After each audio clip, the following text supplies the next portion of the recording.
नमस्कार। मेरा नाम कमल पांडे है और आज हम उपग्रह नेविगेशन प्रणाली पर चर्चा करेंगे। इसके तहत मैं आपको वैश्विक और भारतीय स्तर पर कौन कौन सी नेविगेशन प्रणालियाँ विकसित की गई हैं उसके बारे में बताऊंगा। नेविगेशन प्रणाली का क्या काम होता है उसके बारे में बताऊंगा और ये कैसे काम करती है, इसके अलग अलग क्या सेगमेंट्स होते हैं, क्या इसमें कौन कौन से कंपोनेंट इस पर लगते हैं, क्या क्या इसके अलग अलग जो है खंड इसके क्या क्या बने हुए हैं, उन सब के बारे में हम इसमें चर्चा करेंगे। तो जब हम सबसे पहले बात करते हैं तो बेसिकली जो है मूलतः जो है नेविगेशन को हम यदि एक हिंदी इसका ट्रांसलेशन करें तो सीधा आता है देशांतरण। ओके। तो बहुत प्राचीन समय से ही हमने देखा है कि जो वन्य जीव होते हैं या जितने भी जीव जंतु हैं उन वो सभी जो है नेविगेशन को प्रयोग में लाते हैं।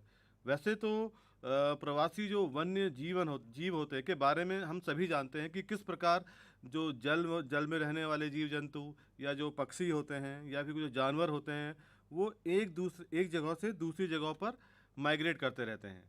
और ये इनका जो नेविगेशन का है या एक जगह से दूसरी जगह इनका जो देशांतरण होता है वो या तो भोजन की या फिर जल संसाधनों की या फिर इवन प्रजनन को लेकर भी ये लोग आप एक स्थान से दूसरे स्थान पर माइग्रेट करते रहते हैं।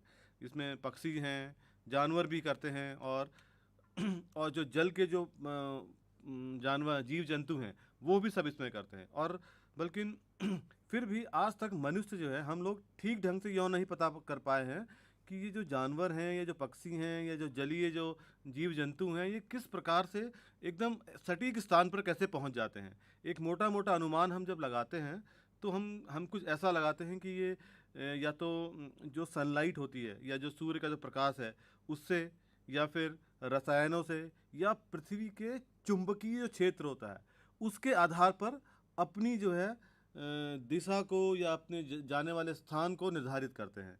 अब और इन सभी चीज़ों का जो आभास है इन सभी जानवरों को हो जाता है और ये इनको एक दैवीय कह सकते हैं, एक दैवीय क्षमता इनको मिली हुई है और ये बहुत बड़े एक विकास प्रक्रिया के तहत इनके अंदर ये डेवलप होती रही है कि ये कैसे अपने एक स्थान से दूसरे स्थान पर पहुंच जाएं। अब मनुष्य के पास तो इतनी ज़्यादा क्षमता नहीं है इस तरीके की, लेकिन उसके पास अपना एक दिमाग तो है जिसके आधार पर उसने ऐसे कुछ टूल डेवलप कर लिए हैं या फिर ऐसे कुछ प्रणाली उसने डेवलप कर ली है जिसमें कि वो अपनी स्थान को या अपने समय को सटीकता से माप लेता है आज की डेट में। तो यहीं से प्रेरणा हमको मिलती थी कि ये किस तरीके से जा रहे हैं और उसी का प्रयोग हम कैसे अपने अपनी स्थिति को जानने के लिए कैसे उसका प्रयोग में लाएं। अब कभी हमने सोचा कि जो जहाज़ एक पानी में जो चलता हुआ जहाज़ है इसके चारों तरफ कोई भी ऐसा पेड़ या पौधे कुछ भी नहीं है, लेकिन फिर भी ये अपने एग्जैक्ट स्थान नियत स्थान पर सटीकता से पहुंच जाता है। ये इसके पास कुछ ऐसा कुछ तंत्र है। ये कभी ऐसा तो है नहीं कि ये सूर्य, वैसे तो ये जो जहाज़ होते हैं ये सूर्य की जो रोशनी होती है या जो तारों की जो पोजीशन है सामने देखकर उन सब का भी इस्तेमाल करते हैं और अपने नियत स्थान पर सटीकता से और जो नेविगेशन जो प्रणाली है इसका भरपूर प्रयोग इन जहाज़ों में भी किया जाता है जिससे कि ये अपने नियत स्थान पर सटीकता से पहुंच जाएं। अब जब हम ऐसा ही जो है प्राचीन समय में भी लोग अलग अलग तरीक़ों से देशांतरण या नेविगेशन का इस्तेमाल करते थे। अब जैसे कंपास एक हुआ करता था, जैसे यहाँ पे हम चित्र में देख पा रहे हैं कि यहाँ पर एक कंपास का विकास जो उन्होंने बहुत पहले कर लिया था कि किस प्रकार जो डायरेक्शंस जो हैं, क्योंकि चुंबकीय क्षेत्र की जानकारी तो मनुष्य को बहुत पहले ही हो गई थी, तो उन्होंने किस तरह से इस चुंबकीय का एक डिवाइस बनाया, एक यंत्र बनाया और इस यंत्र की सहायता से ही वो लोग एक स्थान से दूसरे स्थान दिशा दिशा दर दिशा होते हुए अपने नियत स्थान पर पहुंच जाते थे। अब आधुनिक समय में जो ये एरोप्लेन्स वगैरह जो होते हैं ये भी नेविगेशन का भरपूर प्रयोग करते हैं। पिछली स्लाइड में जैसे हमने देखा था कि जल मार्ग के थ्रू भी बहुत ज़्यादा इसका प्रयोग किया जाता था नेविगेशन का या देशांतरण का। अब आधुनिक समय में जो विभिन्न प्रकार के जो जहाज़ होते हैं, जिस जहाज़ की हम यात्रा करते हैं, इन सब में भी ये नेविगेशन का प्रयोग भरपूर मात्रा में किया जाता है। ये भी किसी न किसी प्रकार के नेविगेशन के टूल्स को इस्तेमाल करते हैं और अपने नियत स्थान पर पहुंचते रहते हैं। तो अब इसमें जब हम देखते हैं यहाँ पे कि ये कहाँ किस, अब हम ये समझने की कोशिश करेंगे कि जो सैटेलाइट आधारित नेविगेशन है वो किस तरीके से डेवलप हुआ और उसका उसका कहाँ कहाँ अभी प्रयोग किया जाता है। तो अब जैसे हम अभी एक कंप्यूटर पे ही देखते हैं या अपने मोबाइल स्क्रीन पे ही हम देख पाते हैं कि हम एक स्थान से दूसरे स्थान पर पूरा सटीकता से रोड के ऊपर हम ट्रैवल कर रहे हैं। या आप कह लो जो जोमेटो वाला जो है वो अपने स्थान से हमारे घर तक पहुंचने के लिए भी ये सेम नेविगेशन प्रणाली का इस्तेमाल करता है। उसके पास भी कुछ ऐसी प्रणाली है जिसका प्रयोग करके वो हमारे पास पहुंच जाता है। उसी प्रकार जब हम ट्रैवल कर रहे होते हैं, एक जगह से दूसरी जगह जा रहे होते हैं, तो उस समय भी हम ये नेविगेशन प्रणाली का भरपूर प्रयोग करते हैं जो हमको एक स्थान से दूसरे स्थान तक पहुंचा देता है। तो ये जो दोनों जो मैंने आपको उदाहरण दिए थे, इन दोनों में ही जो है सैटेलाइट आधारित नेविगेशन का इस्तेमाल होता है। अब ये जो है किस तरीके से कार्य करती है, हम ये देखेंगे कि जो सैटेलाइट है वो किस प्रकार से मेरे पोजीशन को कैलकुलेट कर ले रहा है और कौन कौन सी ऐसी प्रणालियाँ हैं बेसिकली।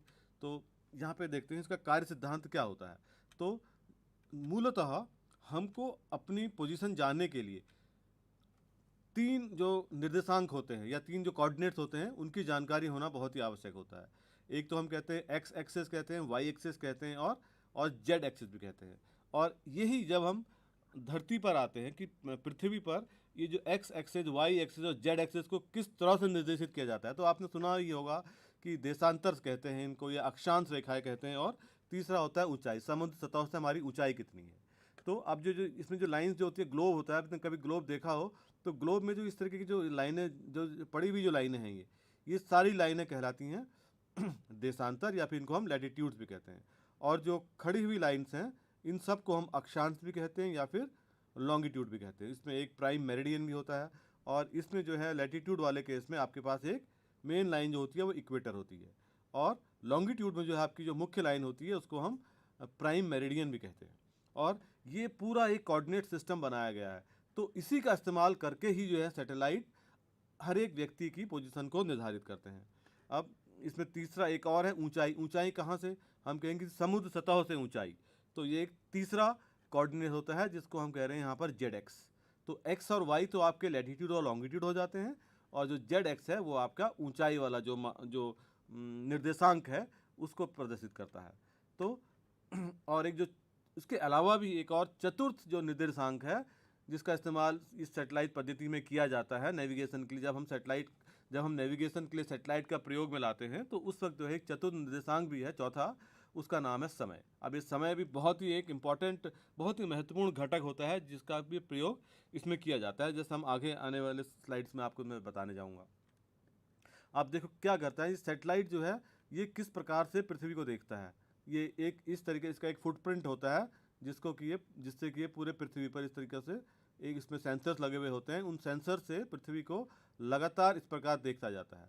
अब ये जो सैटेलाइट होते हैं ये करीब करीब 20,000 किलोमीटर की ऊंचाई पर होते हैं और ये कंटिन्यूसली पूरे एक लगातार जो है पृथ्वी को देख रहे होते हैं और उससे और अपनी जो स्थिति है वो और पृथ्वी पर जो कोई भी पोजीशन है या कोई स्थान है उसका निर्धारण भी ये अपनी पोजीशन के साथ इस हिसाब से कर लेते हैं। अब जैसे बेसिकली जो होता है, जैसे हमने पुराने वाले अपनी स्लाइड में देखा था कि यहाँ हमको 3 तो अक्षांश, 3 हमारे जो है निर्देशांक होंगे जिससे कि हम किसी की भी पोजीशन को निर्धारित करते हैं।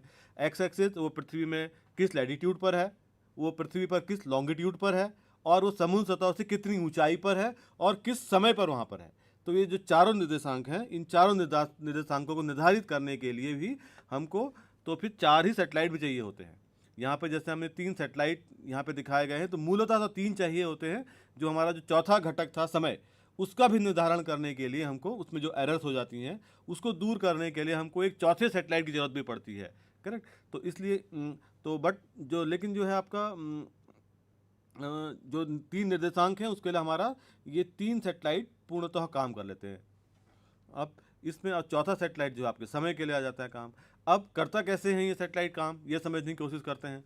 इसको हम जो है एक इस माध्यम से समझते हैं पृथ्वी पर ही आप मान के चलिए कि आपकी सैटेलाइट की यहाँ पर एक स्थिति है, पोजीशन है, और तो ये सैटेलाइट की पोजीशन तो उसको पता ही है कहाँ पर है, इसके मुख्य बिंदु पर है, और इसके चारों तरफ एक पूरा गोला बनाया जा सकता है, करेक्ट। तो जो आपका जो व्यक्ति है या जो उपयोग करता है, जैसे मैं हूँ या कोई भी व्यक्ति है, वो इस सर्किल में कहीं पर भी हो सकता है, इस पूरे सर्किल में, करेक्ट। तो इस सैटेलाइट के आधार पे हमको किसी व्यक्ति की जो स्थिति है पूरा एक गोलाकार या फिर एक इस पूरे सर्कल पे पता चल जाती है कि वो कहीं ना कहीं इस सर्कल पे ही होगा, क्योंकि ये आपका जो सैटेलाइट है ये इससे अपनी डिस्टेंस को निकाल ही लेगा। सपोज हमको दूसरा एक सैटेलाइट और मिलता है, और उस दूसरा सैटेलाइट भी अपने जो पूरे सर्किल है चारों तरफ का, उसमें व्यक्ति की दूरी को बता देगा। अब देखिए दोनों जो सर्किल हैं या वृत्त हैं जो दोनों, ये दोनों इन 2 पॉइंट पर इंटरसेक्ट कर रहे हैं या यहाँ पर मिल रहे हैं। तो क्या हो गया कि अब जब हमारे पास 2 सैटेलाइट हो जाती हैं तो हमारी जो स्थिति है वो 2 बिंदुओं पर फिक्स हो जाती है, केवल 2 बिंदु पर। या तो मैं यहाँ हो सकता हूँ या फिर मैं यहाँ पे हो सकता हूँ। यदि मेरे पास 2 सैटेलाइट से सिग्नल आ रहे हैं, करेक्ट, तो दोनों सैटेलाइट के जो सिग्नल हैं वो मुझे बताएंगे कि या तो मेरी पोजीशन यहाँ हो सकती है या फिर मेरी पोजीशन इस बिंदु पर हो सकती है। अब उसी समय हम एक और तीसरा सैटेलाइट से सिग्नल भी ले लें, जो तीसरा सर्किल है, तो इसके लिए भी ये पूरे सर्किल में कहीं ना कहीं मैं होऊंगा। अब चूंकि मेरे पास तीनों से सिग्नल आ गया है, तो अब देखिए तीनों सर्किल जहाँ पर मिल रहे हैं यानी इस बिंदु पर, तो ये बिंदु जो है एग्जैक्टली मेरी पोजीशन को बता देगा। तो यही मूलतः सिद्धांत यही है सैटेलाइट में भी, कि हम 3 सैटेलाइट का प्रयोग क्यों कर रहे हैं, करेक्ट। ये जो सैटेलाइट है ये डिस्टेंस निकाल रहा है मूलतः अपने हर एक व्यक्ति की, ये जो x1 या x2 या x3 लिखा हुआ है ये जो है इसकी दूरी निकाल लेता है। और जब हम इन तीनों सैटेलाइट से अपनी डिस्टेंस निकाल लेते हैं तो हमारी जो पोजीशन है वो एक बिंदु पर आके सीमित हो जाती है, यहाँ पर आके, करेक्ट।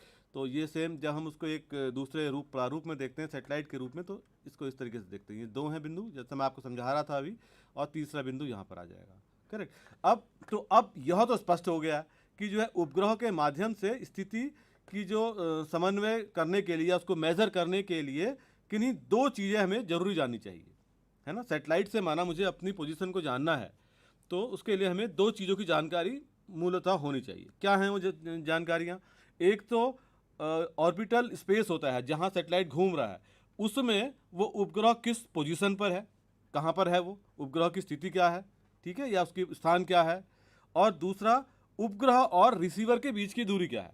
जैसे हम इस पुराने एग्जाम्पल में देख रहे थे ना, ये डिस्टेंस हमको, तो एक तो ये सैटेलाइट कहाँ पर है, और दूसरा इसकी मुझसे डिस्टेंस क्या है। लोकेशन मैं नहीं मांग रहा हूँ मैं, बट ये कह रहा हूँ कि मेरी डिस्टेंस क्या है तुमसे। तो 2 चीज़ हमको मूलतः पता होनी चाहिए यदि मुझे अपनी पोजीशन को जानना है, तो करेक्ट, या अपनी स्थिति को जानना है। अब जैसे एक सैटेलाइट ये हमने एक बनाया, एक एग्जाम्पल ये लिया, दूसरा, अब इसमें होता क्या है, अब सैटेलाइट ऑर्बिटल स्पेस में कहाँ पर है ये मुझे जानना है, या फिर उपग्रह और मेरे बीच की डिस्टेंस क्या है, ये दोनों चीज़ें मुझे जाननी है। ये मुझे पता कैसे चलता है सैटेलाइट से? तो सैटेलाइट हमको 2 प्रकार की इन्फॉर्मेशन भेजता है, एक को हम कहते हैं एफिमेरिस और एक को कहते हैं एल्मेनाक, या फिर शुद्ध भाषा में हम उसको कहें तो पंचांग भी उसको आप कह सकते हो। अब एफिमेरिस होता क्या है बेसिकली, यह एक प्रणालीगत डेटा या तालिका है जो एक आवश्यक अवधि के दौरान समय के नियमित अंतराल पर एक खगोलीय वस्तु की गणना की गई स्थिति को संग्रहित करती है। मतलब आपकी जो सैटेलाइट की जो लोकेशन है उसको जो है इस डेटा एफिमेरिस में, जो कैलकुलेटेड जो उसकी करेक्ट पोजीशन होती है सैटेलाइट की, वो इस एफिमेरिस डेटा में समाहित रहती है। दूसरा पंचांग होता है, कि एल्मेनाक भी बोलते हैं हम इसको, हर साल प्रकाशित होने वाला एक कैलेंडर या पुस्तक है या एक टेबल है जिसमें ग्रहों और अन्य खगोलीय पिंडों की गतिविधियों के बारे में जानकारियाँ होती हैं। अब इन दोनों एफिमेरिस और एल्मेनाक, तो एफिमेरिस तो मैंने बताया कि भाई उसकी एग्जैक्ट करेक्टेड पोजीशन सैटेलाइट की, और ये क्या है जिसमें कि सारे पिंडों की एक तालिका बनी हुई है, तो इसी में उसके साथ उसका एक आईडी भी होगा, है ना। तो उसी से ये एफिमेरिस जो है उसकी करेक्ट, जिस सैटेलाइट से मुझे चाहिए उसकी लोकेशन मुझे दे देता है, करेक्टेड लोकेशन, करेक्ट। तो ये दोनों जो डेटा हैं ये बहुत ही महत्वपूर्ण हो जाते हैं। ये पहला वाला घटक निकालने के लिए, उपग्रह की स्थिति को निकालने के लिए, तो हमें ये याद रखना चाहिए कि कहीं ना जब हम बात करते हैं कि भाई एफिमेरिस और एल्मेनाक, ये 2 डेटा मुझे सैटेलाइट से मिल रहे हैं, तो मैं अपनी उपग्रह की स्थिति को सटीकता से वहाँ पर जान पाऊंगा कि कहाँ पर वो सेटेलाइट है। ये मुझे, क्योंकि मेरा पहला चीज़ थी जिसके लिए मुझे अपनी लोकेशन को जानने के लिए पता करना चाहिए था। ठीक है, तो दूसरा जो है, अब उपयोगकर्ता जो यूज़र है या उपग्रह के बीच की दूरी, दूसरा वाला घटक को उपग्रह से उपयोगकर्ता तक जाने वाले सिग्नल के से मापकर निर्धारित किया जाता है। मतलब सैटेलाइट से सिग्नल चला और कहाँ तक पहुँचा, मेरे रिसीवर तक पहुँचा, तो इसको कितना समय लगा, तो इस समय को माप कर ही आप इस डिस्टेंस को निकाल सकते हो। ठीक है, वो कैसे निकालोगे आप, तो उसका भी सिद्धांत बहुत ही आसान भाषा में हम ये समझें तो भाई, बहुत ही आसान भाषा में, सैटेलाइट से सिग्नल आया और उसने उसमें अपना टाइम अंकित कर दिया उस सिग्नल में। ठीक है, वो सिग्नल किस वेग से आता है, ये सिग्नल जो है पूरा आपकी लाइट की स्पीड से आता है, या फिर कहें कि प्रकाश के वेग से जो है ये चलता है। तो वेग मुझे मालूम है और उसने अपना समय उस सिग्नल में अंकित कर दिया है। ये पहुंचा सीधा मेरे रिसीवर पे। अब मेरे रिसीवर पे भी कोई एक समय होगा, कोई घड़ी है, मेरे रिसीवर पे भी एक समय होता है, घड़ी होती है।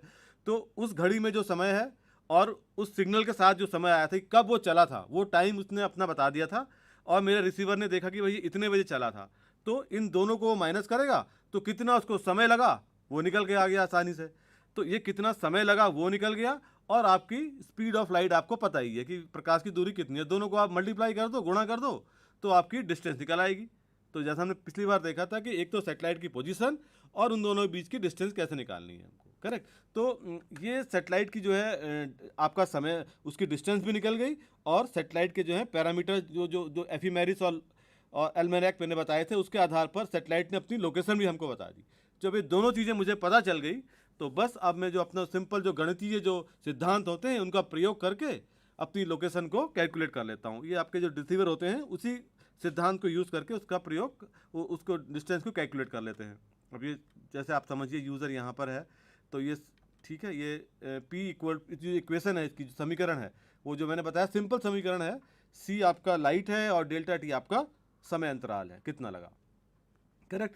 तो आपकी जो निकालता क्या है, ये जो सीमा है, जो हम डिस्टेंस कह रहे हैं ना, उसके बीच की दूरी, उसको जो है आपकी इस भाषा में, यहाँ की ये जो नेविगेशन की जो भाषा में है उसे सीडो रेंज कहा जाता है। सीडो रेंज का मतलब क्या होता है कि भाई वास्तविक नहीं, अवास्तविक। क्यों अवास्तविक हो जाती है ये डिस्टेंस, क्योंकि जब सैटेलाइट वहाँ से चल रहा होता है तो उसको बीच में आयोनोस्फेयर, ट्रोपोस्फेयर, बहुत सारी चीज़ें मिलती हैं, और या फिर सैटेलाइट के खुद के अपने भी कुछ घटक होते हैं जिसकी वजह से उस सिग्नल में कुछ एरर आ जाती है। ठीक है, तो सिग्नल जो है सीधा जो पहुंच रहा है आपके पास, उसके बेस पे जो आपने समय लगाया, तो वो समय जो है आपका कुछ डिफरेंट किस्म का आ रहा है समय, एक एग्जैक्ट माना कोई भी बीच में घटक हो ही ना ट्रोपोस्फेयर हो ना एनोस्फेयर हो, वो सीधा सिग्नल आया एकदम से और आपके रिसीवर पे मिला, आपने टाइम, एग्जैक्ट टाइम कैलकुलेट हो गया कितना टाइम इसको लगा, और आपने उससे डिस्टेंस निकाल ली। लेकिन ऐसा तो है नहीं, बीच में आयनोस्फेयर है और ट्रोपोस्फेयर है, उसने उस सिग्नल के जो उसके ट्रैवल जो टाइम था, ट्रैवल का जो टाइम था उसको कम या ज़्यादा कर दिया। ठीक है, उसकी वजह से जो मेरी रेंज निकल के आई, जो डिस्टेंस निकल के आई, वो भी क्या हो गई, इफेक्ट हो गई। इसलिए हम उसको कहते हैं सीडो रेंज। अब इसको कैसे करेक्ट करते हैं उसके बारे में हम आगे चर्चा करते हैं। और सी जो है आपकी यहाँ पर स्पीड ऑफ लाइट होती है। कार्य सिद्धांत देखिए कैसे हुआ है, किस प्रकार से होता है, इस चित्र में देखते हैं हम। ये एक सेटेलाइट है, दूसरा इसने अपनी लोकेशन एक्स वाई और जेड तीनों कह ली। दूसरा सेटेलाइट एक्स वाई जेड, उसकी भी लोकेशन है, इसने भी अपने एफिमेरिस और एल्मेनाक भेजा, इसने भी अपना एफिमेरिस एल्मेनाक, इसने भी चारों ने जो है अपने भेजे, और इसमें बीच में आयनोस्फेरिक डिले भी हुआ, ट्रोपोस्फेरिक डिले भी हो गया। अब यहाँ पॉइंट जो अर्थ पर, पृथ्वी पर एक जो बिंदु है, यहाँ पर एक्स वाई जेड निकालना है मुझे, क्योंकि मैंने बताया था कि मुझे अपनी डिस्टेंस निकालने के लिए लैटिट्यूड, लॉन्गिट्यूड और ऑल्टीट्यूड पता होना चाहिए, यानी देशांतर, अक्षांश और ऊंचाई मुझे पता होनी चाहिए। 3 पैरामीटर मुझे पता है जिनके आधार पर मैं अपनी लोकेशन को जानता हूँ। ठीक है, अब यहाँ जो सिंपल गणितीय जो आपका इक्वेशन है, एक X minus X one whole square plus Y minus Y one का पूरा square, Z minus Z one whole square, जो डिस्टेंस का फॉर्मूला है, दूरी का जो फॉर्मूला होता है, वो आप यहाँ पे लगा दो, क्योंकि पी दूरी तो आपको मिल ही गई है, पिछले वाले फॉर्मूले से आपने देखा था P equal to C into delta T, इससे आपको पी मिल गया, और उसके साथ ये X one, X Y one और जेड वन इस सेटेलाइट के ये इसने भेज ही दिए थे अपने साथ, और बी इसमें एक टाइम का बायस भी हम ऐड करते हैं कि भाई ये जो आयनोस्फेरिक डिले हुआ या ट्रोपोजिट डिले हुआ उसको भी हम इक्वेशन में ऐड कर लेते हैं। तो पहली आपकी समीकरण ये बनी, ऐसी दूसरे सेटेलाइट से दूसरी समीकरण बन जाएगी, तीसरे से तीसरी, चौथे से चौथी, और हमको जो है अननोन जो है जो निकालने हैं, जो घटक एक्स वाई जेड, अपनी जो निर्देशांक निकालने हैं वो बचे एक्स वाई जेड और बी। ये एक्स वाई जेड और बी ये मुझे आप निकालने हैं अपने, ठीक है।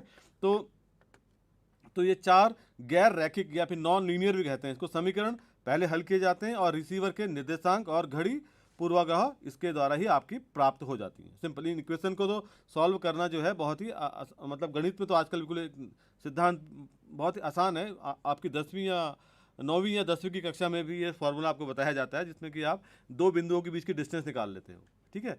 तो इसमें 3 इक्वेशंस हैं और इन 3 एक्स वाई जेड और 4 इक्वेशन बन जाएंगे, आपकी 4 समीकरण बन जाएंगे और आपके पास नोन है। इन 4 समीकरणों को आप सॉल्व करोगे तो आपके एक्स वाई जेड भी उसमें से निकल के सामने आ जाते हैं, आपको मिल जाते हैं वो, करेक्ट। अब यहाँ जो है एक बहुत महत्वपूर्ण हो जाता है समय प्रबंधन, सटीक समय प्रबंधन के एग्जैक्ट समय मुझे कैसा मिले, ठीक है। तो अब इसमें जो समय एक इकाई है जो परिवेक्षक या जब मैं रिसीवर हूँ के गुरुत्वाकर्षण स्थान और पर्यवेक्षक की गति पर भी निर्भर करती है। ये बहुत एक सिद्धांत यहाँ पे हम समझने की कोशिश करते हैं कि यहाँ जो है एक दो आपके दो क्या कह सकते हो आप उसको, दो चीज़ें हैं जिनके बारे में हमको जानना चाहिए। एक हम कहते हैं टाइम डायलेशन और दूसरा हम कहते हैं ग्रेविटेशनल डायलेशन। ये दो जो इम्पोर्टेंट कंपोनेंट होते हैं ये समय की सटीकता के प्रबंधन में बहुत ही ज़्यादा काम आते हैं। अब जब हम कहते हैं कि भाई अब जैसे मान के चलिए कि भाई चलने वाला जो यूज़र है, परिवेक्षक है या फिर कोई इंस्ट्रूमेंट भी है, ठीक है, उसके लिए कोई गतिमान कोई चीज़ है, उसके लिए जो बैठा हुआ या फिर रुका हुआ कोई व्यक्ति है की तुलना में समय जो है धीमी गति से चलता है। माना कोई बहुत तेज़ी से चल रहा है और कोई बहुत बैठा हुआ व्यक्ति है, तो दोनों के लिए समय सेम नहीं है, दोनों के लिए समय जो है डिफरेंट होता है। जो आदमी चलायमान है या तेज़ी से चल रहा है उसके लिए समय भी जो है थोड़ा सा धीरे चलता है, तो उसके वेग पर डिपेंड करता है। जो जितनी तेज़ी से जा रहा है उसके लिए उतना समय भी धीरे चल रहा होता है, और जो बैठा व्यक्ति है उसके लिए समय जो है अलग स्थिति में चल रहा है, थोड़ा सा फास्ट चल रहा होता है उसके लिए। दोनों में फ़र्क होता है। हम ये महसूस नहीं कर पाते हैं यहाँ पर कि मैं अपनी बाइक चला रहे हैं या बस चला रहे हैं, एरोप्लेन भी चला रहे हैं, तो उसमें हमको इस चीज़ का आभास बिल्कुल नहीं हो पाता है। लेकिन इसका मतलब ये नहीं है कि आभास नहीं होता तो ये चीज़ें हैं ही नहीं। ये पूरा गणितीय सिद्धांत से इसको प्रूफ भी कर दिया गया है कि ऐसा ही होता है। जो तेज़ी से चल रहा है उसके लिए टाइम थोड़ा सा स्लो चल रहा होता है, और जो बैठा हुआ है उसके लिए टाइम थोड़ा सा धीरे चल रहा होता है। इसी प्रकार इसको हम कहते हैं टाइम डायलेशन, और जो दूसरा होता है ग्रेविटेशनल डायलेशन या फिर हम कहते हैं गुरुत्वाकर्षणीय डायलेशन। उसका क्या मतलब है? उसका मतलब भी यही होता है कि भाई जो एक कम गुरुत्वाकर्षण वाले एरिया पे है या ज़्यादा गुरुत्वाकर्षण वाला एरिया पे है। जैसे माना कोई समुद्र की सतह पर बैठा, समुद्र के लेवल पे ही बैठा हुआ है, और दूसरा कोई बहुत पहाड़ी पे बैठा हुआ है, तो दोनों के लिए गुरुत्वाकर्षण अलग अलग होता है। तो वहाँ पे भी समय जो है अलग। इसमें होता कैसे है? वहाँ तो मैंने स्पीड बताया कि जिसकी स्पीड ज़्यादा है उसके लिए समय धीरे चल रहा है। अब गुरुत्वाकर्षण में कैसा होता है? यहाँ थोड़ा सा रिवर्स होता है। इसमें क्या होता है कि जहाँ पर कम गुरुत्वाकर्षण रहता है, जैसे कि अधिक ऊंचाई, ठीक है, वहाँ पे गुरुत्वाकर्षण आपका कम होता है, तो वहाँ पर जो व्यक्ति बैठा हुआ है वो उसके लिए समय जो है तेज़ी से चलेगा, बजाय उसके कि जो उच्च गुरुत्वाकर्षण वाले एरिया में बैठा है। जैसे समुद्र तल पर एक व्यक्ति कोई बैठा हुआ है, तो इन दोनों यहाँ पे जो समुद्र तल पर जो व्यक्ति जो मैंने क्या कहा कि जो व्यक्ति ये जो कम गुरुत्वाकर्षण बल वाले स्थानों, जैसे ऊंचे जो पहाड़ वगैरह होते हैं, पर एक व्यक्ति को उच्च गुरुत्वाकर्षण वाले स्थान पर व्यक्ति की तुलना में तेज समय का अनुभव होता है। इसे ही हम गुरुत्वाकर्षण समय फैलाव या फिर गुरुत्वाकर्षण डायलेशन कहते हैं। आप समझ गए होंगे कि जिसका गुरुत्वाकर्षण जितना कम है, सपोज माना कोई व्यक्ति किस में बैठा हुआ है, बहुत ऊंचाई पे बैठा हुआ है, तो उसका गुरुत्वाकर्षण कम है, तो उसको समय धीरे धीरे उसका चल रहा होगा। लेकिन जो ज़्यादा गुरुत्वाकर्षण पे है उसका समय ज़्यादा तेज़ी से उसको ज़्यादा वो अपने समय को जो महसूस करेगा वो ज़्यादा उसमें महसूस होता है। तो ये एक्चुअली आपको महसूस तो होता नहीं है, बट ये चीज़ें साइंटिफिकली प्रूव्ड भी होती हैं। टाइम का डायलेशन और गुरुत्वाकर्षण का डायलेशन, मतलब गति के हिसाब से भी टाइम आपका चेंज होता है।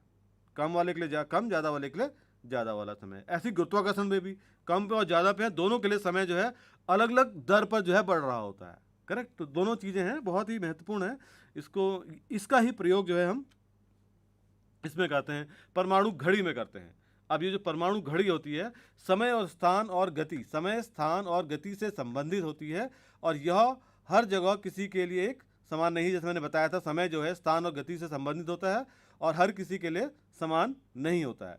तो यहाँ जब सेटेलाइट होता है, यहाँ पर हम जो विशेष प्रकार की घड़ी का इस्तेमाल करते हैं, जो इस टाइम डायलेशन और गुरुत्वाकर्षण डायलेशन को भी बैलेंस करके चलता है। ठीक है, तो वो घड़ी कौन सी कहलाती है? परमाणु घड़ी कहलाती है। तो जो परमाणु घड़ी होती है, तो इसको हम जो है एकदम सटीक समय को जानने के लिए इस परमाणु घड़ी का प्रयोग करते हैं। अब ये कैसे काम करती है? जो परमाणु घड़ी की जो कार्यप्रणाली होती है, वो भी सिंपल एक पेंडुलम जैसा जो होता है आपका ना, पेंडुलम जो घड़ी होती है उसके समान ही होती है, जो दोलन पर काम करती है। अब किसी परमाणु में इलेक्ट्रॉनों के दोलन को परमाणु घड़ियों के समय की माप के लिए एक संदर्भ के रूप में लिया जाता है। मतलब जो परमाणु हैं, उनका जो उनका जो दोलन हो रहा है, जो उनका मूवमेंट हो रहा है, उसके आधार पर ही इस परमाणु घड़ी में उनका प्रयोग किया जाता है। आमतौर पर जो उपयोग किए जाने वाले मतलब मैंने क्या कहा कि इसमें आप समझिए कि ये परमाणु घड़ी जो है, ये एक सटीक समय मुझे दे रही है, और इसमें भी आप पेंडुलम के सिद्धांत का ही प्रयोग कर रहे हो। और पेंडुलम के सिद्धांत में क्या हो रहा है, जो इलेक्ट्रॉन्स जो होते हैं उनका जो मूवमेंट होता है, जो उनका जो दोलन है, उसका जो है इस्तेमाल इन परमाणु घड़ियों में किया जाता है। उसके अलावा अब वो कौन से ऐसे तत्व हैं जिनका यहाँ परमाणु घड़ी में प्रयोग किया जा रहा है? वो तत्व बेसिकली आपके जो सीजियम कहते हैं, बेसिकली हम सीजियम या स्टेटोटियम कहते हैं। ये दो जो आपके तत्व हैं, इनका प्रयोग इस परमाणु घड़ी में किया जाता है, और इसमें जो है माइक्रोवेव या तो फिर ऑप्टिकल परमाणु घड़ियाँ भी शामिल होती हैं। तो ये दो प्रकार से रहता है। तो समय माप की न्यूनतम त्रुटि, जो स्मॉलेस्ट एरर है, उसके साथ निरंतर समय माप करने के लिए सभी प्रकार की परमाणु घड़ियों का उपयोग किया जाता है। बहुत स्मॉलेस्ट, 1 सेकंड, 1 मिली सेकंड, नैनो सेकंड का भी जो एरर होता है, उसको उतने लेवल तक के करेक्शन, उतने लेवल तक की सटीकता के लिए हम इस परमाणु घड़ी का जो है बहुत ही ज़्यादा इन सेटेलाइट नेविगेशन में प्रयोग करते हैं। अब जस्ट एक हम इस यहाँ समझने की कोशिश करते हैं कि भाई ये नेविगेशन प्रणाली किस तरीके से चलती है और कहाँ कहाँ इसका इस्तेमाल किया जाता है। जैसे आप इसमें समझिए कि ये सेटेलाइट जो है पूरा पृथ्वी के चारों ओर घूम रहा होता है, और ये अपनी जो पोजीशन है, या और फिर ये जो इसके जो वो हैं आपके अपनी इसकी लोकेशन और अपने साथ ये समय, ये दोनों चीज़ें जो हैं किसको भेज रहा होता है, लगातार जो है पृथ्वी के अलग अलग लोकेशंस या फिर स्थानों पर यह भेजता रहता है। एक एंगल से आया, ये दूसरे एंगल से हमको मिला है, और ये यहाँ पे कंटिन्यूसली रिकॉर्ड होती रहती है। हर सेकंड में एक सिग्नल वहाँ से हमको मिल रहा होता है। यहाँ पे आप देखिएगा कि हर सेकंड में एक सिग्नल मिल रहा है। इसलिए क्या होता है, हम इस प्रकार के जो नेविगेशन है इसको संचालित कर पा रहे हैं, क्योंकि हर सेकंड में आपके पास सेटेलाइट से एक सिग्नल आ रहा है, और आप कंटिन्यूसली इसको या फिर निरंतरता से इसका प्रयोग कर पाते हो। अब यहाँ तक तो हम उसकी कार्य प्रणाली और उसके सिद्धांतों को समझे थे कि ये नेविगेशन, सेटेलाइट बेस्ड नेविगेशन होता क्या है। अब समझते हैं कि इसके प्रकार क्या हैं। जो सेटेलाइट नेविगेशन है या उपग्रह आधारित नेविगेशन है, इसके दो प्रकार हैं बेसिकली, जो आजकल बहुत ही पॉपुलर हैं। एक तो है क्षेत्रीय नेविगेशन सैटेलाइट सिस्टम, एक है ग्लोबल नेविगेशन सैटेलाइट सिस्टम। तो इसको हम कहते हैं RNSS या फिर रीजनल नेविगेशन सैटेलाइट सिस्टम या क्षेत्रीय नेविगेशन। जैसे नाम से ही पता चल रहा है, तो एक सीमित क्षेत्र में ये काम करेगा, पूरे ग्लोब पे ये काम नहीं करेगा, एक सीमित क्षेत्र पे ही ये काम कर पाता है। दूसरा है ग्लोबल नेविगेशन सैटेलाइट सिस्टम, जो है पूरे ग्लोब पे ये काम करता है। तो अब जब हम क्षेत्रीय की बात करते हैं, तो क्षेत्रीय जो नेविगेशन सिस्टम होते हैं, सैटेलाइट सिस्टम है, वहाँ पे क्या है आपकी, क्योंकि आपका फोकस जो है एक छोटे से भूभाग पे ही होता है, ठीक है, तो उतने के लिए आपको आपकी नेविगेशन की सेवाएं चाहिए होती हैं। तो उसके लिए आपको पूरा ग्लोबल बनाने की ज़रूरत नहीं है, क्योंकि आप जितना बड़ा ग्लोबल बनाने जाएंगे तो उतना ही आपका खर्चा भी बढ़ जाएगा उस सिस्टम को बनाने में। तो सपोज आपको कम खर्चे में और अपना ही एक सिस्टम यहाँ पे बनाना है, जैसे भारत जैसे देश के लिए, तो उन्होंने एक अपना नेविगेशन सिस्टम भी बनाया हुआ है, जो क्षेत्रीय नेविगेशन सिस्टम की कैटेगरी में आता है। उसका नाम है नाविक। तो इसी प्रकार जापान ने भी अपने लिए भी एक क्षेत्रीय नेविगेशन सिस्टम बनाया है, जिसका नाम है QZSS करके। तो ये दो हैं, ये क्षेत्रीय सिस्टम है, और जो ग्लोबल, जो आप अपने मोबाइल पे भी इस्तेमाल करके देखते हो या जिसका प्रयोग आप करते भी हो, आप कहते हो कि मेरा जीपीएस से मेरी लोकेशन मिल गई, करेक्ट। तो जो जीपीएस से जो लोकेशन मिलती है वो एक ग्लोबल नेविगेशन सैटेलाइट सिस्टम है या जीएनएसएस है, ठीक है, जो यूएस द्वारा बनाया गया हुआ है। और इसके अलावा ग्लोबल में सिर्फ जीपीएस ही नहीं है, और भी हैं कुछ, जैसे रूस ने एक बनाया है जिसका नाम है ग्लोनास। ऐसे यूरोपीय संघ है, उन्होंने भी एक सिस्टम बनाया है अपने लिए जिसका नाम वो कहते हैं गैलीलियो। और चीन ने भी एक बनाया हुआ है जिसका नाम है बाइडू।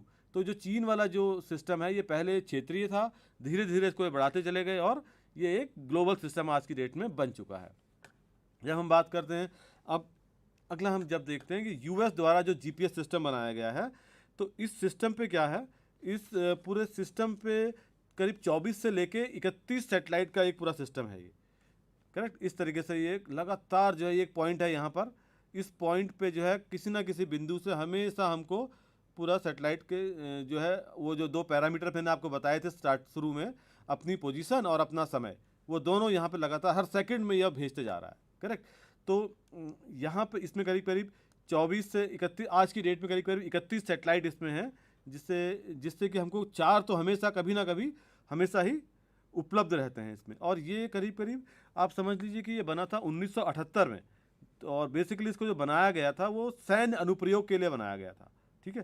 तो अब आज की डेट में तो सिविलियन उपयोग के लिए भी इसको दिया जा रहा है। करीब करीब आप सोचिए कि 1978 में जब ये बना था तो ज़्यादातर ये मिलिट्री इस्तेमाल में, ये जो सैन्य उपयोग के लिए ही किया गया था। उसके बाद 1993 से इसको सार्वजनिक उपयोग के लिए भी उपलब्ध है और लोग इसको इस्तेमाल भी करते हैं। और 2007 पर तो यह मोबाइल की चिप में से लेकर हर वाहन, हर सब चीज़ में आ गया है।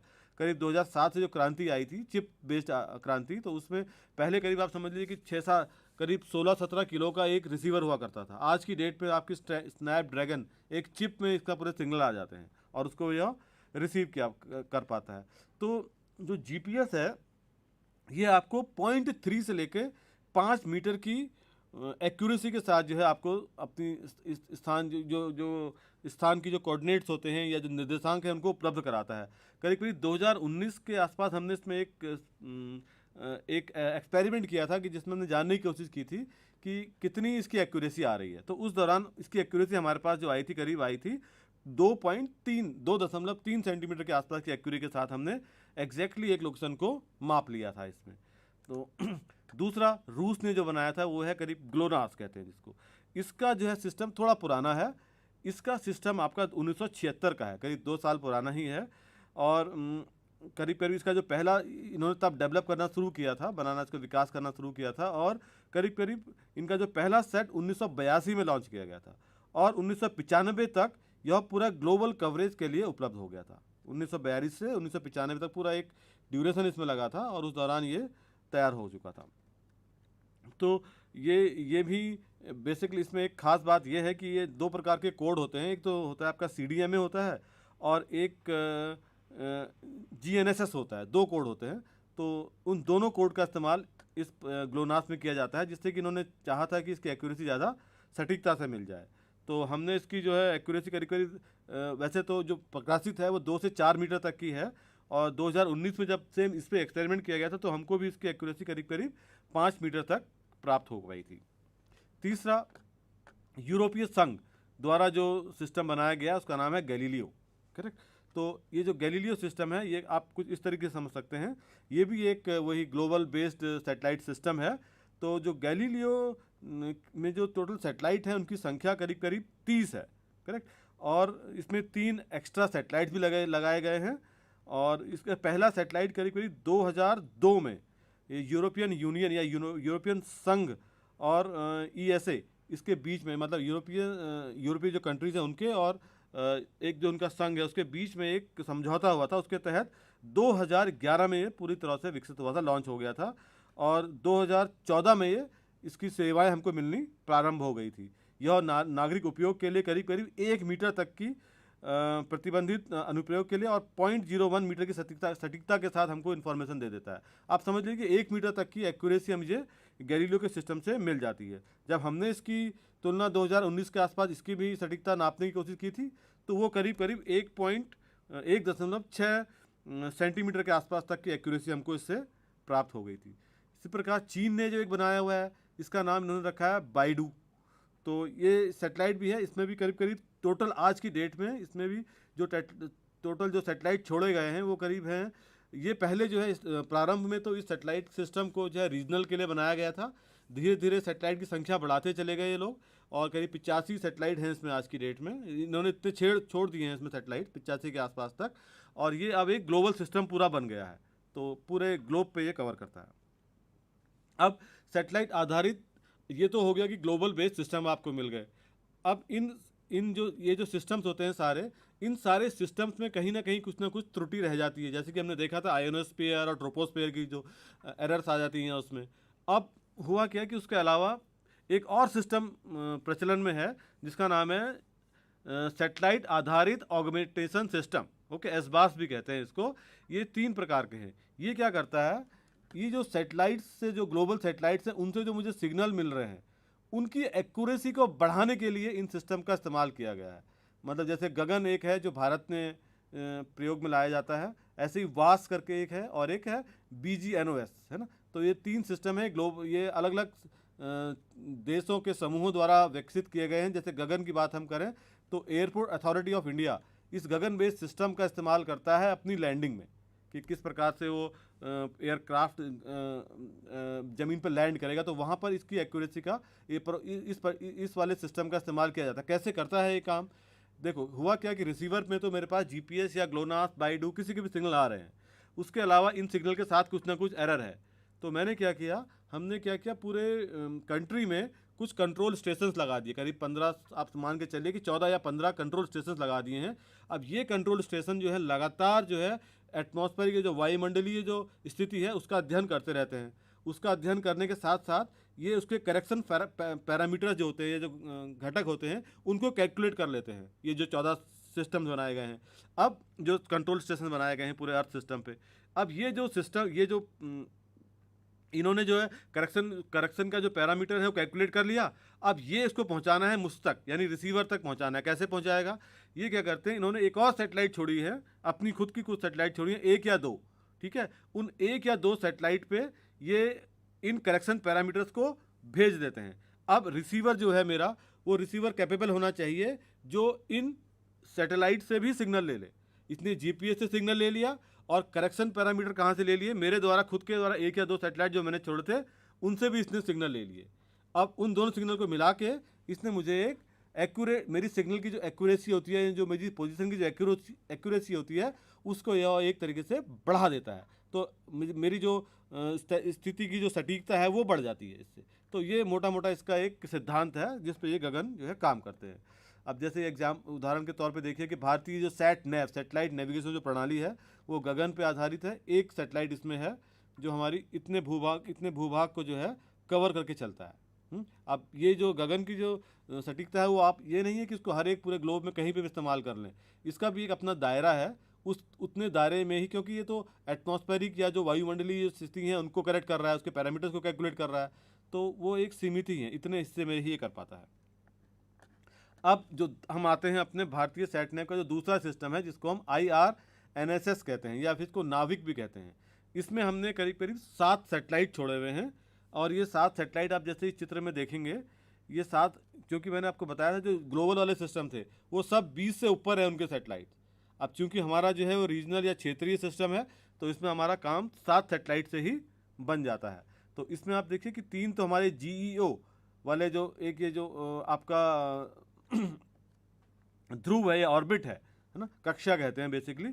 तो एक तो इसमें जियो स्टेशनरी, आपका जियो स्टेशनरी वो है आपके कक्षा या ऑर्बिट है, और दूसरी जो कक्षा है वो जियो सिंक्रोनस होती है, थोड़ा इंक्लाइंड होती है वो।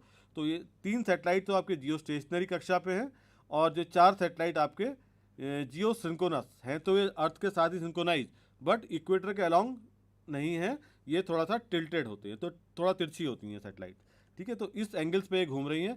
ये इसलिए की गई है, ये सेटिंग इसलिए की गई थी सो दैट हमारा पूरा जो भारतीय भूभाग है और उससे 1500 किलोमीटर की जो डिस्टेंस है उसके तटों से, यहाँ तक पूरा कवर हो जाए। तो इसलिए ये पूरा सिस्टम बनाया गया है, जिससे कि मेरा ये इतना सिस्टम तो कवर हो ही जाए, है ना, इसको रखने के लिए। तो कवरेज एरिया उसकी एक्यूरेसी जो शुरुआत में जो है हमारी करीब 20 मीटर तक थी, बट अभी हाल फिलहाल में जब हमने इसकी एक्यूरेसी को नापने की कोशिश की थी तो वो भी हमारी 5 मीटर से कम तक की एक्यूरेसी हम इसको कैलकुलेट कर पाने में सफल हुए थे। और ये सिस्टम जो है हमारा 2013 के बाद का ही है, अभी नया ही सिस्टम है। तो इसका जो रिसीवर है अब धीरे धीरे हमारे चिप में भी आने लगे हैं ये रिसीवर सारे।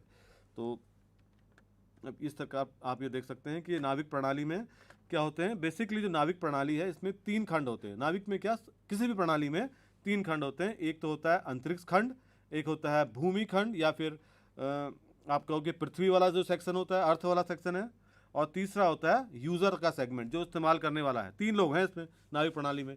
एक अंतरिक्ष हो गया, एक आपकी पूरी अर्थ सरफेस हो गई, आपके मतलब पूरा पृथ्वी हो गई, और दूसरा आपका हो जाता है यूज़र सेगमेंट। जो पृथ्वी वाला मैंने जो कहा बेसिकली वो आपका कंट्रोल सेगमेंट होता है, जिसमें कि बहुत सारे एंटीनेस वगैरह लगाए गए हैं जो आपके सिग्नल्स को रिसीव करते हैं और इन सेटेलाइट के साथ लगातार इनकी मॉनिटरिंग करते रहते हैं, इनका कम्युनिकेशन इनके साथ चलता रहता है। अंतरिक्ष खंड के अंदर आपके सेटेलाइट्स आते हैं, जो कि 7 सेटेलाइट यहाँ पे प्रक्षेपित किए गए हैं। तो और ग्राउंड सेगमेंट में आपके आते हैं ये एंटीना आते हैं, ठीक है, ग्राउंड सेगमेंट भी कहते हैं इसको, भूमि खंड भी कहते हैं, इसमें एंटीनास वगैरह आते हैं, और उपयोगकर्ता खंड जिसमें आपका रिसीवर आता है। तो ये 3 प्रकार के हैं। अंतरिक्ष खंड की हम बात करें तो अंतरिक्ष खंड में आप देखिए आपके सेटेलाइट्स यहाँ पे दिखाई दे रहे हैं और ये कितने अक्षांश पे हैं। जैसे आपका GEO वाला जो है या फिर GSO वाला जो है, दो प्रकार के ऑर्बिट हैं इसके। एक तो जो इक्वेटर के अलॉन्ग है और दूसरा जो जियो सिंक्रोनस है आपका, एक टिल्टेड है, थोड़ा सा तिरछा है वो बना हुआ। तो अब इसमें 7 उपग्रह बताए थे हमें। 3 तो हैं भूस्थैतिक कक्षा में है जो अर्थ के अलॉन्ग ही रोटेट हो रहे हैं, और 4 जो हैं झुकी हुई भूतुल्यकी कक्षा में है, वो जो मैं आपको बता रहा था जिस प्रकार से अभी। तो उनके अक्षांश भी यहाँ दिए गए हैं। ये आप ये समझ लीजिए कि 55 डिग्री और 111.75 डिग्री ईस्ट पर हैं, और जो इक्वेटोरियल वाले जो हैं वो 32.5, 83 और 129.5 इतने डिग्रीज पर यहाँ पे अवेलेबल रहते हैं ईस्ट। अब अंतरिक्ष खंड के बाद हम अब बात करते हैं, इसमें हमारे कुछ सेंटर्स हैं। अंतरिक्ष खंड के अलावा जब हम बात करते हैं उपयोगकर्ता खंड पे, तो जो उपयोगकर्ता खंड जो है, अब जो यूज़र सेगमेंट है वो हमको 3 चीज़ वहाँ पे मिलती हैं इस सिस्टम के द्वारा। एक तो स्थान की लोकेशन मिल जाती है, उसका वेग क्या है वो मिल जाता है, उसकी वेलोसिटी क्या है और उसका समय क्या है। तो ये 3 पैरामीटर्स जो होते हैं आपको यूज़र सेगमेंट पे प्राप्त हो जाते हैं उस सेगमेंट के द्वारा। ये तो, और ये पूरे इतने एरिया में ही ये आपका काम करेगा। जो यहाँ पे एक सिग्नल ये बनाया गया है, इतने एरिया में पूरा आपका यूज़र, इसका जो नाविक का जो यूज़र सेगमेंट है वो इतने एरिया में है। 20 मीटर यहाँ पे लिखा हुआ है, बट ये हमारी 5 मीटर तक की एक्यूरेसी के साथ हमको ये डेटा इसमें मिल जा रहा है आज की डेट में। अब जो नाविक प्रणाली है, जो ग्राउंड सेगमेंट है इसका, आपको ग्राउंड खंड है या कहते हैं, उसमें आपके कौन कौन से आते हैं। इसरो नेविगेशन सेंटर एक है, यहाँ पे इनकी लोकेशन दिखाई दी गई है, जहाँ पे अलग अलग प्रकार के एंटीने लगाए गए हैं। शिलोंग में एक है, लखनऊ में है, देहरादून में है, जोधपुर में है, उदयपुर में है, भोपाल, पुणे, हासन, बेंगलोर और सादनगर और महेंद्रगिरी। तो यहाँ पे सारे ग्राउंड सेगमेंट लगाए गए हैं। इन सब के अलग अपने अपने काम होते हैं। नेविगेशन सेंटर है, फिर आपका space craft control facility centre है, स्पेस क्राफ्ट की कंट्रोलिंग यहाँ से की जाती है। रेंज जो सीडो रेंज हमने कहा था, जो दूरी होती है दैट वो है रेंज, और इंटीग्रेटेड मॉनिटरिंग स्टेशन हैं। नेटवर्क टाइमिंग सेंटर है, CDMA रेंजिंग सेंटर है, लेजर रेंजिंग स्टेशन हैं, डेटा कम्युनिकेशन नेटवर्क है। तो ये सारे सेंटर्स अलग अलग जगहों पर यहाँ पे बनाए गए हैं। अब कहाँ मुख्यतः जो हैं नाविक प्रणाली के जो सेंटर हैं वो आपके भोपाल, शिलोंग, हासन और जोधपुर, ये जो है मुख्य इसके ग्राउंड सेगमेंट के स्टेशन हैं जहाँ पर आपको इस पूरे सिस्टम की कंट्रोलिंग की जाती है। नागरिक उपयोग क्या है, जैसे आप जानते ही होंगे कि नागरिक उपयोग में एक डिस्टेंस से दूसरी डिस्टेंस तक जाने के लिए, ट्रैवलिंग करने के लिए इसका इस्तेमाल किया जाता है। और माना पैकेजिंग और ऑर्डर, जैसे मैंने शुरू में बताया था कि भाई एक सामान लेके आ रहा है दुकान वाला कोई, या जोमेटो से कोई भोजन हमने मंगाया है, या अमेजन से कोई सामान मंगाया है, वो एग्जैक्टली मेरे डिस्टेंस पे पहुंच जाता है। मैंने कार कोई ऑर्डर की है, ये सब भी जो है ये नागरिक अनुप्रयोग में ही इसमें आते हैं। और इस प्रकार ये राइडिंग में भी इसका इस्तेमाल किया जाता है, इवन जियो टैगिंग में इसका इस्तेमाल किया जा सकता है। इवन रेल की जो अलग अलग किस पोजीशन पे पहुंची है वहाँ भी नेविगेशन सिस्टम का इस्तेमाल किया जा रहा है। और हाइकिंग में पहाड़ों पे लोग चढ़ जाते हैं, तो वहाँ पे भी आप वहाँ पे जहाँ पे मोबाइल नेटवर्क नहीं आता है तो वहाँ भी इसका प्रयोग सटीकता से किया जा रहा है। अब यहाँ पे थोड़ा इस स्लाइड के माध्यम से हम समझने की कोशिश करते हैं कि कहाँ इसका जो सेगमेंट का जो अनुप्रयोग है बहुत विस्तृत है, और पूरे आप समझिए कि पूरे इसका एक समझिए कि नागरिक अनुप्रयोग भी हैं इसके, और इसके कुछ सर्वेक्षण, खनन और उसके अलावा भी कुछ कुछ अलग अलग अनुप्रयोग होते हैं। नागरिक अनुप्रयोग की बात करो तो आप, ये आपका एक ट्रैकिंग ऑफ द व्हीकल की जो ट्रैकिंग कैसे करनी है वो इससे की जा सकती है। अब कार्गो सामान जो जहाज़ों द्वारा आता है उसकी ट्रैकिंग के लिए इस्तेमाल कर सकते हैं।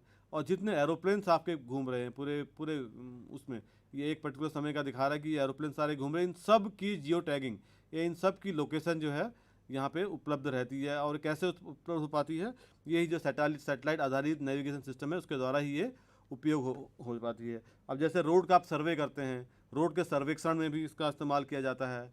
इसी प्रकार जो खनन है या फिर एग्रीकल्चर सेक्टर होता है, इन सब में भी नेविगेशन का कहीं ना कहीं इस्तेमाल आजकल किया जा रहा है, बहुतायत में इसका इस्तेमाल किया जा रहा है। क्राइम कंट्रोल में भी, जियो फेंसिंग की बात हम करते हैं, उन सब में भी ये पिन पॉइंट बॉम्बर्स जो होते हैं, एग्जैक्टली कहाँ पर वार के समय भी कहाँ पर एग्जैक्टली बॉम्ब वगैरह गिराना है, तो वहाँ पे भी जो है आपका ये नेविगेशन प्रणाली का ही इस्तेमाल बहुतायत में किया जा रहा है। और आप ये समझ लीजिए कि ये टैगिंग, कहाँ मैं जा रहा हूँ, जियो फेंसिंग, जैसे माना कोई कैदी है, कैदी के जो इवन जो हैंडकफ जो बांधे गए जाते हैं उस पर भी जीपीएस की चिप लगाई जा सकती है बड़े आराम से, और वो उसकी लोकेशन क्या है, कहाँ कहाँ उसको ले जाया गया है, वो पूरी ट्रैकिंग जो है इस नेविगेशन सिस्टम के द्वारा आज की डेट में हो जा रही है। तो ये एक पूरा विस्तृत तौर पे मैंने एक बहुत छोटा सा इसके बारे में, नेविगेशन सिस्टम के बारे में आपको बताया था यहाँ पर, तो कि किस प्रकार यह काम करती है, क्या क्या इसके अनुप्रयोग हैं, कितने प्रकार की होती है।